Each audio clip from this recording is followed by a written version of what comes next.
Next up will be Andrew Biggs, who is the resident scholar at the American Enterprise Institute, where he studies Social Security reform, state and local government pensions, and public sector pay and benefits. Before joining AEI, Mr. Biggs was the Principal Deputy Commissioner of the Social Security Administration, where he oversaw their policy research efforts. In 2005, as an Associate Director of the White House National Economic Council, he worked on Social Security reform. In 2001, he joined the staff of the President's Commission to Strengthen Social Security.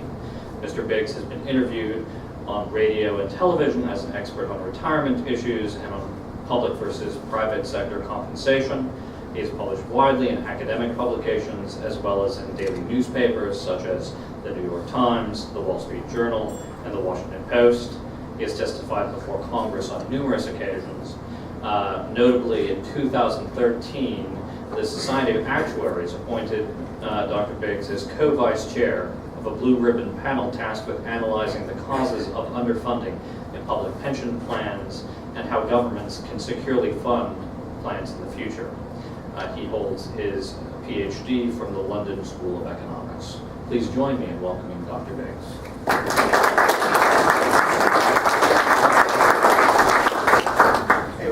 Thanks very much for coming today. It's a pleasure to be with you. If you haven't had the chance, this is the report that I put together for the Buckeye Institute titled "Worse Than You Think." If you haven't read it, I encourage you or ask that you do it, not just for the poetry of my words or great typesetting, but in the report I try to get into a little bit greater detail on these sorts of questions, and in particular to try to answer some of the common questions or common objections that people raise. But this is a lot of sort of education dealing with unfamiliar concepts and in a lot of ways changing the way people think about things. And so it's got more detail than I can possibly go through here. But what I'll try to do now is just run through some of the basic points that I made in the report, and then hopefully we can have some good discussion after that. What I would start out with, which is what you probably already know, is the Cincinnati retirement system for public employees here is not particularly well funded at the moment. According to the official accounting reports they make, it's around 61% funded, meaning it has assets sufficient to pay around 61% of the benefits that it currently owes, and has an unfunded liability of around $862 million. So those are two ways of measuring things. One, if you take the assets, divide it by liabilities, you get this funding ratio. If you subtract them from each other, you get this unfunded liability. So it's just two ways of measuring the same thing. Now, that's not good. I mean, it is not where you want to be. Ideally, you want to be 100% funded. That said, you're not Illinois, where they're 35% funded. So it's not where you want to be, but by those figures at least, it's not disastrous.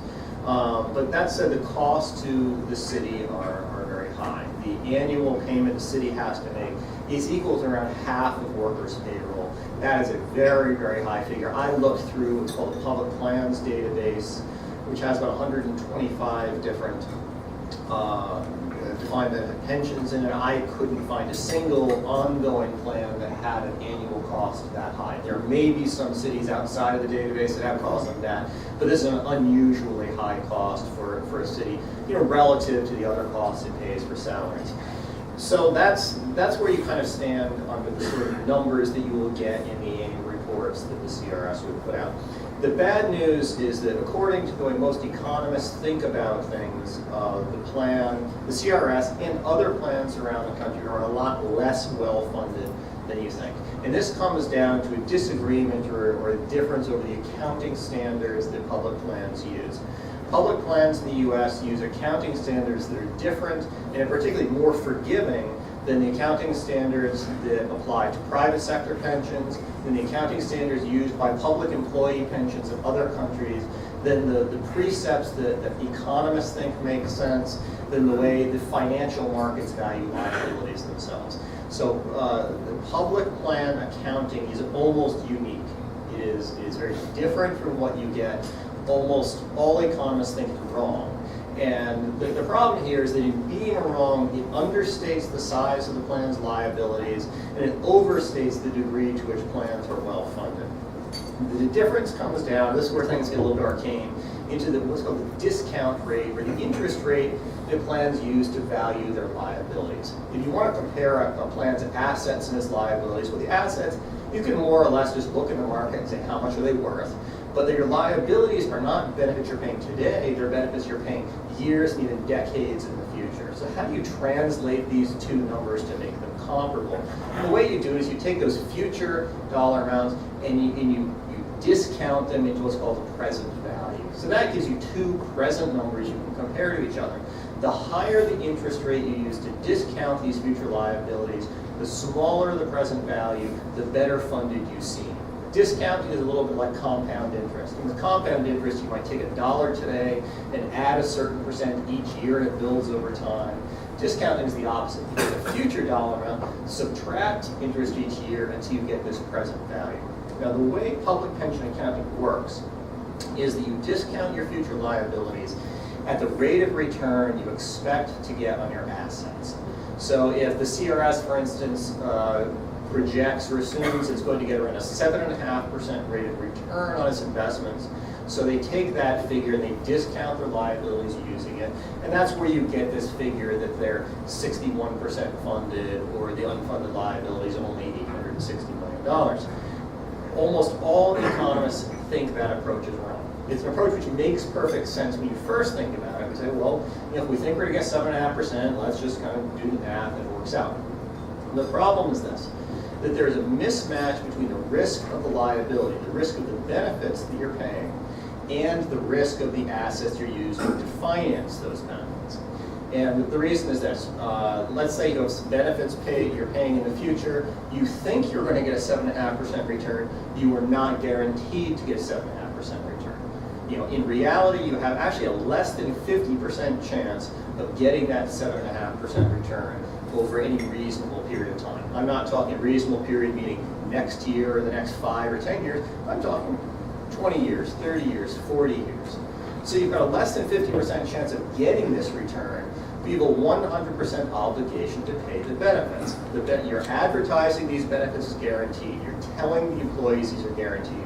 Under state law, they are guaranteed, so you've got to pay the benefits even if you don't get that 7.5% of return. So what you have is what is referred to as contingent liability. It's something that you may or may not have to pay in the future. The current accounting standards ignore that contingent liability, which is just irrational. We know what a contingent liability is, and so it has to be valued in some way. Where economists come in, they have ways of valuing these things. In the paper itself, I discuss different ways you do it, but the way economists look at this stuff is if you want to get the full economic cost of providing that guaranteed benefit in the future, you discount it using a lower interest rate, an interest rate derived from investments that match the risk of the liability. So if you have benefits that are guaranteed to be paid, you should discount them using what people call a riskless rate of return, or a return that is free of default risk. This is not to say that we assume that the CRS or other pensions are to invest only in bonds. It is not saying that the CRS can't get 7.5%, and I think it's going to get 3.5% as well instead. What you're saying is that by discounting at this lower rate of return, you're capturing the risk to the taxpayer that they're going to have to pony up extra money in the future to bail out the fund if it doesn't achieve the returns it's been projected. So I understand this stuff is confusing. When I first wrote on this, I guess a few years ago, and I told my wife, or I walked the dog, I said, I'm going to be in the Wall Street Journal tomorrow. And she says, what's it about? And I said, well, it's how pensions use the wrong discount rate to value their liabilities. And she looks at me, she's like, yeah, good luck with that one. It is a confusing sort of thing. So one reason I sort of encourage people to read the report is I try to walk through not just the math, but the intuition behind it, the logic behind it, to sort of help you understand why it is this way. And I was talking just about a year or so ago to, I won't name him, but an economist who's won the Nobel Prize, let's just say that. And he's saying, he says, how do they not get this? How do they not understand how it works? And it's like, well, A, they don't have Nobel Prizes, but B, it's a different sort of way of thinking about things. But the important thing, I mean, this is controversial, and it goes from the realms of policy and academia into the realms of politics, where people are fighting over things. So I'm used to, in these circumstances, having people take the personal approach and say, oh, you're a bad guy, you must be out to get us, conspiracy, blah blah blah. What I'll say in this, I think if you go to it's page 6 or 7 of the report, I go to a lot of length to say, this isn't just me saying this. This is just some, you don't know me from Adam, so why should you take my word for it? And what I review in the report is when the Congressional Budget Office was asked to look at this is in Washington, D.C., they do these budget scores. They took the same approach. They said that if you're going to guarantee benefit, you should discount it using a lower rate of return. When the Federal Reserve has looked at it, they take the same approach as in the paper. The Bureau of Economic Analysis in Washington, D.C., which does the official sort of ledger books of the United States economy, they've just shifted their accounting for state and local pensions to use this so-called risk-adjusted rate of return. The University of Chicago, last year did a poll of prominent economists on exactly this question. Of saying, does using this, say 7.5% or 8% return to value your liabilities, does that understate the liabilities? Does it overstate your financing health? I think it was 98% of the economists surveyed said yes, it does. There was none who actually disagreed. There was one economist or 2% or whatever who said, I'm not sure. But so this is stuff that, or for example, Moody's, which is a bond ratings agency, now shifting to do this. So it's an unfamiliar argument to many people. It's something that's developed over the past several years, but it's something that's really, really important to think about because you want people to know what you're getting yourself into. In the sense that, I mean, for instance, my first job when I went to Washington, D.C., I was working in the House Banking Committee, and this was the point when you were getting into the housing issues. And everybody knew at that point, Fannie Mae and Freddie Mac, they're playing a little bit fast and loose. But the counter argument you would get was, well, they do so many good things, getting people into homes and all that. And the argument, or the claim made by Barney Frank, who was then the ranking member, he said, I'm willing to roll the dice on this. And we rolled the dice in the housing end and we lost. And what worries me is you get a similar kind of argument being made here, where your public pensions do a lot of good things for a lot of good people. There's no question about that. But you want to know what the risks you're taking are. You're already rolling the dice here. The problem is you don't know you're doing it, and you don't know what the stakes are. So this approach of what's called fair market valuation is designed to catch that. It catches the full economic cost of the plan, which encompasses not just the upfront contribution you make today, but the potential cost of this contingent liability of having to supplement the plan in the future that you don't get the returns you expect. Now, when you look at it from that perspective, the plan isn't 61% funded, it's somewhere around 35% funded. The unfunded liabilities aren't $860 billion, they're somewhere a little less than 862 million, they're around $2.6 billion. So you've got a very different picture of how expensive the plan is, what are the potential burdens that you're going to face from the plan going forward. So part of the paper is focusing on that, and I think if you read it open-minded, I think it's pretty well established. It's telling you information you need to know. It doesn't mean that the current information is meaningless or lies or dishonest. This is telling you information you need to know about the full economic cost of these plans, and it's information you would ignore at your peril. Then I talked a little bit about the amendment, the ballot referendum here to reform the CRS and to make a number of changes to it.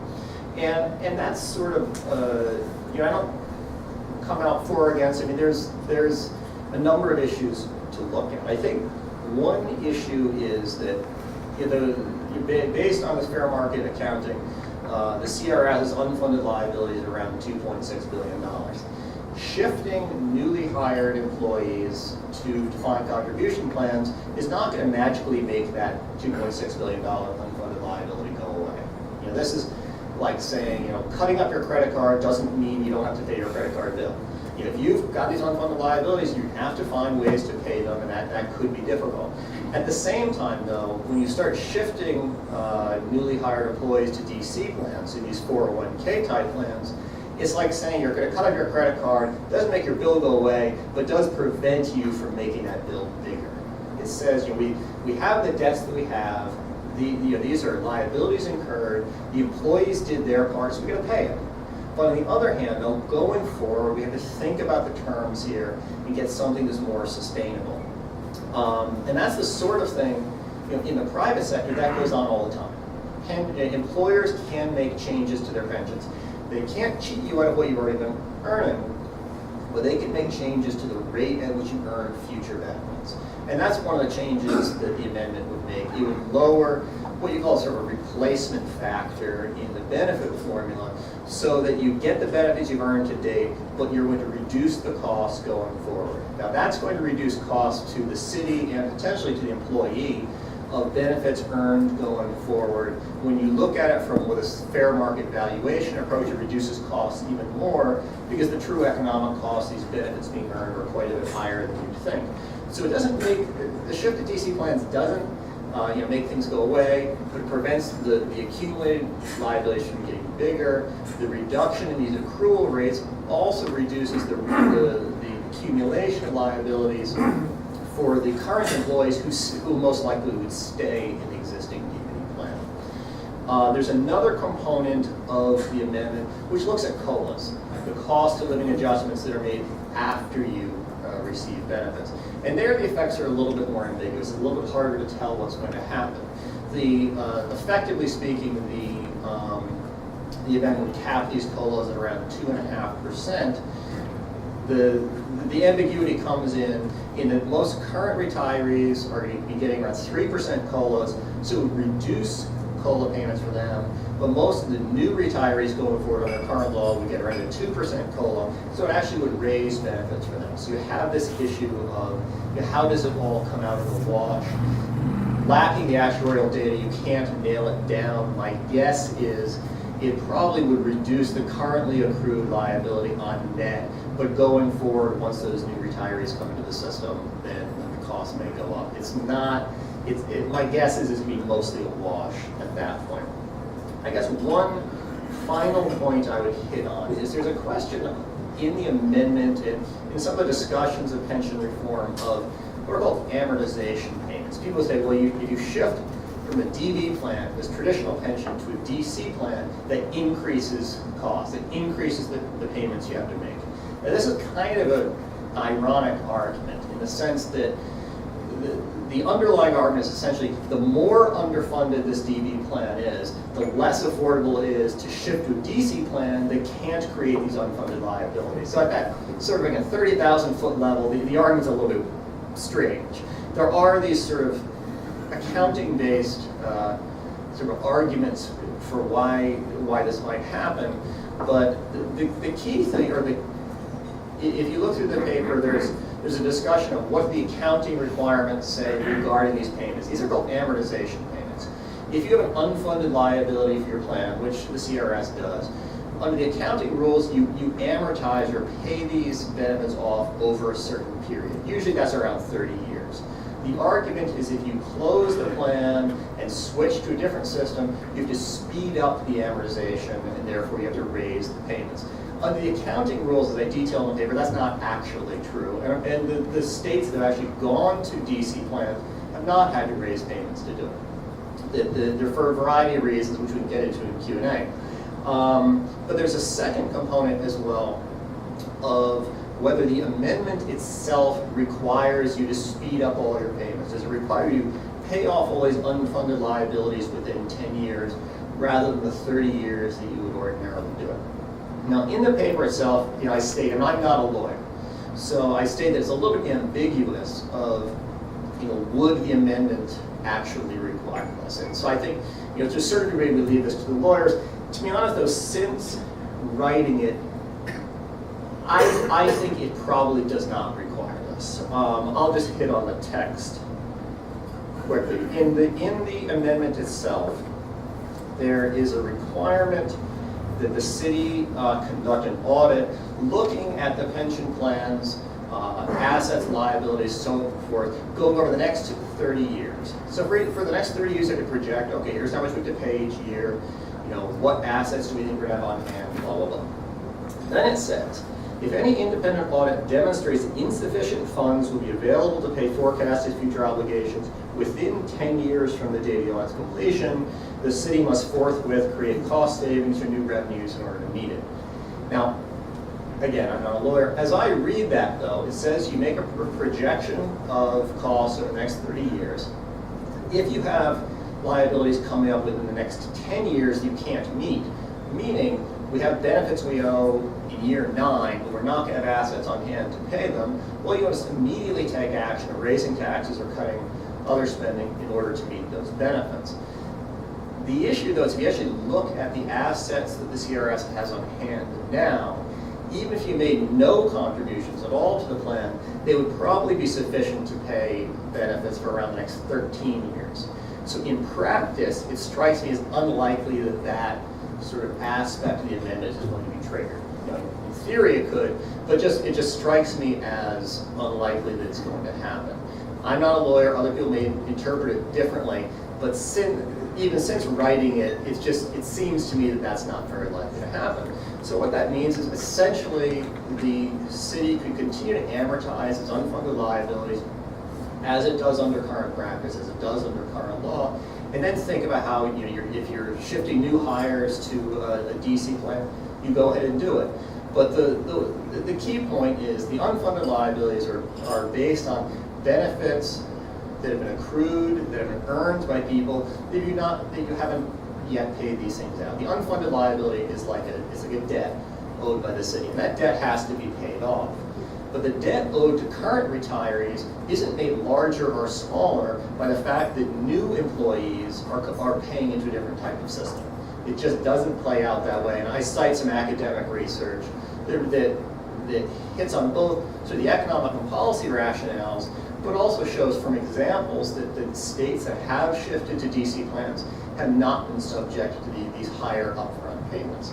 So I think I'll leave it at that to leave time for Q&A. I really appreciate you getting engaged on these issues. I understand they're not always the clearest cut sort of things, but they're very, very important. So thank you again.